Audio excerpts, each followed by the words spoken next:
नमस्कार। India debate में आप सबका स्वागत है। मैं हूं आशुतोष पाठक। मित्रों, अजब हो रहा है आजकल। सुप्रीम कोर्ट ने कल एक फैसला दिया और फैसला बहुत चौंकाने वाला था। बड़े वकील दौड़ करके गए थे, अभिषेक मनु सिंघवी जैसे वकील थे मौजूद वहां पे। सुप्रीम कोर्ट ने कहा कि नहीं नहीं, ये सब बात ठीक नहीं है, आपने जो कुछ भी डॉक्यूमेंट दिया है वो ठीक नहीं है, और हाई कोर्ट का जो आदेश है तेलंगाना का उसको स्टे कर दिया। हाई कोर्ट ने एक ट्रांजिट बेल दिया था। अब ट्रांजिट बेल का मतलब ये हुआ कि भाई आपको कोई आपत्ति है या आप तैयार नहीं है, जहां पे कहीं पे एफआईआर रजिस्टर हुआ है उस कोर्ट में जाने में समय लग रहा है, जो कुछ भी कोई कारण है, तो आपको हम 7 दिन का ट्रांजिट बेल दे देते हैं। हाई कोर्ट ने उस ट्रांजिट बेल को रोक दिया, बोला नहीं, ये इनके ऊपर ट्रांजिट बेल लागू नहीं होगा।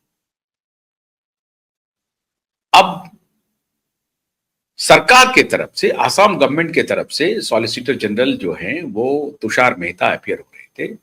तुषार मेहता ने कहा कि श्रीमान खेड़ा ने जबरदस्त फोर्ज किया है। क्या फोर्ज किया है?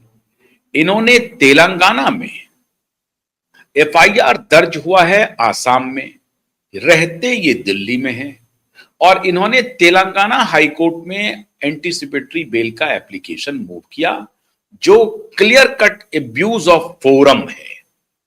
आप जिस फोरम का चयन करते हैं जहां से आपको रिलीफ मिलना है, वो गलत फोरम का आपने चयन किया है। इसीलिए तेलंगाना हाई कोर्ट ने जो भी ट्रांजिट बेल इन्हें दिया है 7 दिन का, उस पर रोक लगाई जाए।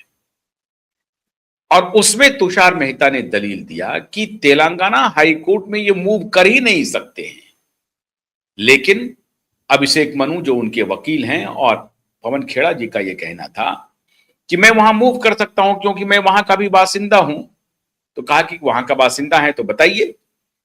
तो कमाल हो गया, इन्होंने जो अपना आधार कार्ड दिया था उस आधार कार्ड में इनका नाम जो है, ऊपर में इनका नाम रिफ्लेक्ट हो रहा है, और पीछे में जो एड्रेस है वो इनकी पत्नी का एड्रेस है।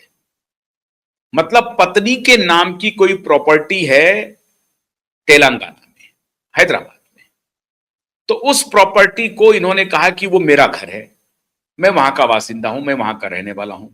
इस आधार पर मैं तेलंगाना कोर्ट में बेल के लिए एप्लीकेशन मूव कर सकता हूं, और मुझे जो ट्रांजिट बेल मिला है 7 दिन का वो सही है।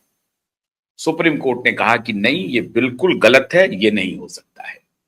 और तुषार मेहता ने कहा कि ये देखिए, ये वहां भी फोर्ज कर रहे थे, जो स्टेटमेंट है वो तो फॉर्जरी का ही है, गलत का है, मिसलीडिंग का ही है, डिफेमेशन का है, संगीन आरोप है इनके ऊपर। तो इन्होंने जो अभी तेलंगाना कोर्ट में जो एप्लीकेशन मूव किया वो पूरी तरह से गलत है, वो नहीं हो सकता है। सुप्रीम कोर्ट में ने दोनों की दलील सुनी। अब सुप्रीम कोर्ट ने कहा कि नहीं, आपने कोई तर्क नहीं दिया है कि जहां एफआईआर हुआ है, जो जुरिस्डिक्शन है कोर्ट का, जो जुडिशियल जुरिस्डिक्शन जिसको आप कहते हैं, वहां अगर कोई कोर्ट है तो उस कोर्ट में आपको न्याय मिलेगा कि नहीं मिलेगा, या वहां जाने में असमर्थ हैं या समर्थ हैं, ऐसी कोई दलील ही नहीं है आपकी। तो आपने ये कहा ही नहीं है कि मुझे आसाम में जो एफआईआर दर्ज किया गया है मैं वहां नहीं जा सकता हूं, इन कारणों से नहीं जा सकता हूं। ये आपने कारण नहीं बताए हैं। तो कारण तो बताइए कि आप आसाम जाना क्यों नहीं चाहते हैं। आसाम में आपके खिलाफ गुवाहाटी में जो क्राइम ब्रांच है उसमें एफआईआर दर्ज हुआ है, तो आपको क्या आपत्ति है गुवाहाटी जाने में? कौन रोक रहा है आपको? कोई रोक रहा है क्या? परेशानी है क्या? ये दलील आपने दी ही नहीं है।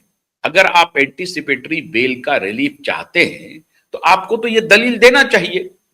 तो आप देखिए, अब उसी को कहते हैं कि जाके मंत्री भयो भिखारी, उसका अब क्या करिएगा? उनको कौन सी राय देगा? कौन गोसैया उनको कौन सी राय दे रहे हैं? अभी समझ में नहीं आ रहा है। लेकिन सुप्रीम कोर्ट ने कह दिया, रोक लगा दी तेलंगाना हाई कोर्ट के ऑर्डर पर। अब इनको परमानेंट बेल के लिए आसाम जाना ही पड़ेगा। दिल्ली का इन्होंने जो भी करना है वो भी बात नहीं बनी, अब इनको आसाम जाना पड़ेगा। लेकिन पवन खेड़ा ने क्या किया इस केस को, मैं इसका आज जिक्र क्यों कर रहा हूं? ठीक है, ये कल आ गया वर्डिक्ट, आप सबने देख लिया होगा, सुन लिया होगा, लेकिन मैं आज इसका जिक्र क्यों कर रहा हूं? मैं इसका जिक्र इसलिए कर रहा हूं कि पवन खेड़ा और उनकी पार्टी, और ये सीधा सीधा आरोप राहुल गांधी पर जाता है। क्यों? क्योंकि राहुल गांधी ने अभी कुछ दिन पहले एक सलाह दी है शरद पवार के भतीजे को, रोहित पवार को। रोहित पवार ने अजित पवार के प्लेन क्रैश को लेकर के एक एफआईआर करना चाह रहे थे महाराष्ट्र पुलिस में। महाराष्ट्र पुलिस ने उसको एफआईआर लेने से मना कर दिया, कहा कि इसका जो इन्वेस्टिगेशन है वो ऑलरेडी चल रहा है, उसकी प्रिलिमिनरी रिपोर्ट भी आ गई है, अब इसमें क्या आप चाहते हैं? नहीं हुआ मान लीजिए एफआईआर रोहित पवार का। तो रोहित पवार ने इस मामले पर कांग्रेस पार्टी भी उनके साथ आ गई कि ये जो प्लेन क्रैश हुआ है इसका इन्वेस्टिगेशन होना चाहिए, इसका ठीक से इन्वेस्टिगेशन होना चाहिए। जो एयरक्राफ्ट एक्सीडेंट इन्वेस्टिगेटिव ब्यूरो है AAIB की प्रिलिमिनरी इंक्वायरी पर ना तो कांग्रेस पार्टी को कोई यकीन है और ना ही शरद पवार के भतीजे रोहित पवार को कोई यकीन है, शरद पवार को फॉर दैट मैटर। हालांकि शुरुआत में शरद पवार ने इसका खंडन किया था, कहा कि इसमें कोई फॉल प्ले नहीं है, लेकिन शरद पवार अभी शरद पवार मौन है, रोहित पवार एक्टिव हैं, नहीं हुआ। तो राहुल गांधी ने उन्हें राय दी कि आप एक काम करिए कि इस पे एक 0 FIR फाइल हो सकता है, और 0 FIR के लिए चले जाइए तेलंगाना, हमारी सरकार है ना वहां पे, कर्नाटक चले जाइए, हमारी सरकार है वहां पे, मतलब जहां जहां हमारी सरकार है आप वहां चले जाइए। मतलब पुलिस को राजनीतिक रूप से इतना पॉलिटिसाइज करने का मामला, और यह मामला हेमंत बिश्व शर्मा पर भी आएगा, ये ध्यान रखिए। हेमंत बिश्व शर्मा के खिलाफ हालांकि आरोप है, वो मुख्यमंत्री है, और अभी तो वो एक कदम आगे कह रहे हैं। अभी हेमंत बिश्व शर्मा कह रहे हैं कि 4 तारीख को रिजल्ट निकलेगा, 6 तारीख को मैं ओथ लूंगा, और ओथ लेने के बाद जो पहला डिसीजन लूंगा वो होगा गुवाहाटी के कमिश्नर या डीजीपी, आसाम के डीजीपी को फायर करना। क्यों फायर करना? क्योंकि ये कह रहे हैं कि हमारे खिलाफ इतना गंभीर आरोप लगा करके ये व्यक्ति आसाम से चला कैसे गया, तुमने गिरफ्तारी क्यों नहीं? अब ये देखिए, ये हेमंता बिश्व शर्मा की भी एक प्रकार से बड़बोलापन है, और ये भी पुलिस को पॉलिटिसाइज कर रहे हैं दोनों। इसीलिए ये परिस्थिति अभी जो आन पड़ी है ये महत्वपूर्ण है। हालांकि हेमंत बिश्व शर्मा गुस्से में है, कोई भी व्यक्ति आपको अपमानित कर दे, आपके खिलाफ गंभीर आरोप लगा दे, और in the middle of election जहां चुनाव हो रहा है, 9 तारीख को मतदान होना है, 5 तारीख को आप इतना गंभीर आरोप लगा दें जिससे आप उनके इमेज को पूरी तरह से तार तार करना चाह रहे हो, तो जाहिर है वो एंग्री तो होंगे, गुस्से में तो होंगे। और इसके अलावा भी स्वयं कांग्रेस पार्टी के युवराज राहुल गांधी ने कहा कि हम इसको पाताल से निकालेंगे। उनकी जो भाषा है वो भी कठोर है, वो कह रहे हैं हम इसको पाताल से निकालेंगे। अब उनका किस बात का गुस्सा है पता नहीं, क्योंकि उन्होंने, हेमंत बिश्व शर्मा ने सबसे पहले कहा था कि राहुल गांधी जब वो मिलने के लिए गए तो जितनी देर वो बैठे रहे उतनी देर हमसे तो बात नहीं करते रहे। हाँ, ये बात जरूर है कि कुत्ता और बिस्किट के बीच में उलझे रहे, और वही बिस्किट, जो बिस्किट वो कुत्ते को खिला रहे थे, वही बिस्किट वो मुझे भी खिला रहे थे, वो खुद नहीं खा रहे थे बिस्किट। तो मैंने मना कर दिया।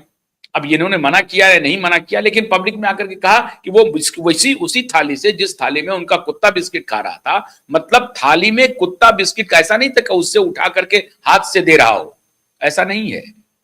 उनका कहना था कि जिस थाली में कुत्ता बिस्किट खा रहा था उसी थाली की बिस्किट उन्होंने मुझे ऑफर किया। तो मुझसे मुलाकात में राहुल गांधी की कोई दिलचस्पी नहीं थी। वो जितनी देर मैं वहां पर बैठा रहा उतनी देर वो कुत्ते और बिस्किट में उलझे रहे। तो मेरी वहां पर क्या औकात थी? जब वो पार्टी छोड़ रहे थे, छोड़ने के बाद उनका जो स्टेटमेंट आया कि मैंने पार्टी क्यों छोड़ी, उस पर उन्होंने कहा कि कांग्रेस पार्टी में व्यक्ति की कोई कद्र नहीं है, अच्छे कार्यकर्ता की कोई कद्र नहीं है, और ये कद्र उनके आलाकमान ही नहीं करते हैं, तो छोटे नेता क्या करेंगे? तो राहुल गांधी का ही उन्होंने जिक्र किया। मतलब पार्टी छोड़ने के पहले वो राहुल गांधी से मिले और उस मुलाकात का अनुभव उन्होंने पब्लिक से शेयर किया। कि कुत्ते जिस थाली में बिस्किट खा रहे थे उसी थाली के बिस्किट को उन्होंने मुझे ऑफर किया। इस तरह से, और ये जो टकराहट है राहुल और हेमंता की, वो बहुत लंबी टकराहट है। इसलिए राहुल गांधी ने आसाम में जाकर के उनके टर्फ पर जाकर के कहा कि मैं इसे छोड़ूंगा नहीं, पाताल से मैं इसे ढूंढ के लाऊंगा। और हमारे बब्बर शेर, कांग्रेस के बब्बर शेर हेमंता को छोड़ेंगे नहीं, ये स्टेटमेंट था। तो अब उनकी बारी खत्म हो गई, अब इनका टर्न आया था, हेमंता विश्व शर्मा का टर्न आया। तो हेमंता ने कहा कि पहला काम हम यही करेंगे कि 6 तारीख को जैसे ही मैं ओथ लूंगा, मतलब हम जीत तो रहे ही हैं, 4 तारीख को रिजल्ट आ जाएगा शाम तक में, तो 6 तारीख को जैसे ही हम ओथ लेंगे, हम पहला काम करेंगे डीजीपी को फायर करेंगे। अब डीजीपी को अभी से धमका रहे हैं हेमंता विश्व शर्मा कि तुमने काम ठीक से नहीं किया, तुमने पवन खेड़ा को कैसे जाने दिया, तुमने राहुल गांधी पर क्यों नहीं एक्शन लिया, वो तुम कलाम करके यहां से कैसे चला गया, कोई एक्शन क्यों नहीं लिया।